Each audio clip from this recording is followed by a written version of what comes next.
अपने नए दायित्व के लिए राष्ट्रीय नेतृत्व का बहुत बहुत आभार व्यक्त करना चाहता हूं, क्योंकि उत्तर प्रदेश का अध्यक्ष होना अपने आप में बहुत ही गौरव का विषय है, क्योंकि पूरे देश के राजनीति का केंद्र उत्तर प्रदेश माना जाता है। और ऐसे प्रदेश का मुझे जिम्मेदारी राष्ट्रीय नेतृत्व ने दिया है,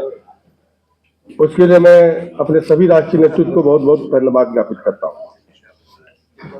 जहां तक मेरे काम करने का तरीका है, जो मेरे 35 साल का अनुभव है, जो मैं अपने क्षेत्र में काम करता रहा हूं, कि सबको लेकर के ही मैं चलता हूं। और प्रदेश में भी मैं आया हूं तो टीम के जितने भी सदस्य हैं, सभी कार्यकर्ता हैं,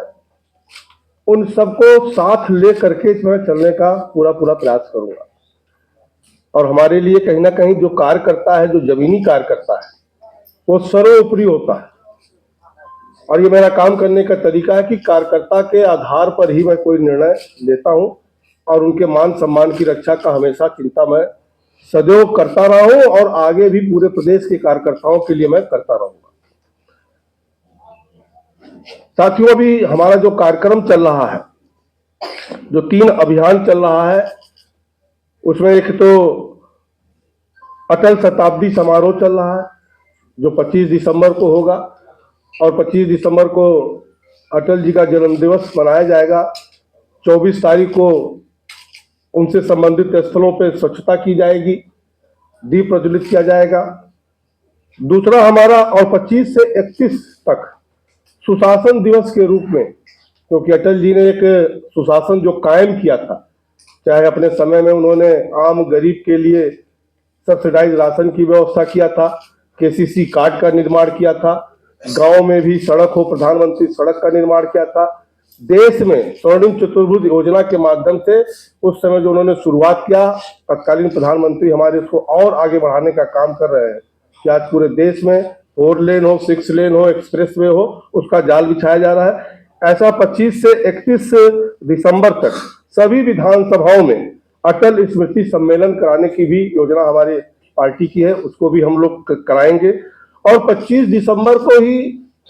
यशस्वी प्रधानमंत्री नरेंद्र मोदी जी जा रहे हैं, जो कि राष्ट्रप्रेरणा स्थल बना हुआ है, जिसमें हमारे महापुरुषों की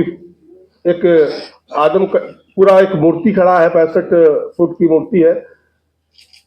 श्यामा प्रसाद मुखर्जी की, दीनदयाल जी की और अटल जी की मूर्ति है। उसका भी उद्घाटन होगा, और एक बड़ी सभा को संबोधन 25 तारीख को माननीय प्रधानमंत्री जी करने वाले हैं। दूसरा हमारा जो योजना चल रही है, जो कार्यक्रम चल रहा है, वो वीर बाल दिवस का। वीर बाल दिवस 26 तारीख को, जो 2022 में गुरु नानक जयंती के दिन प्रधानमंत्री जी ने घोषणा किया था, जो उनकी सोच है कि वीर बाल दिवस, जो हमारे साहबजादे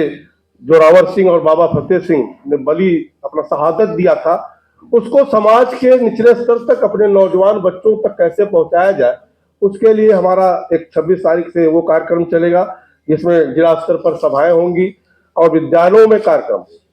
कि जो विद्यालय में बच्चे एकत्रीकरण करते हैं, वहां पर उन बच्चों के बीच में जाकर के वीर बालकों के बारे में बताना, ताकि हमारे समाज में एक नया दिशा उसमें डेवलप हो। और तीसरा जो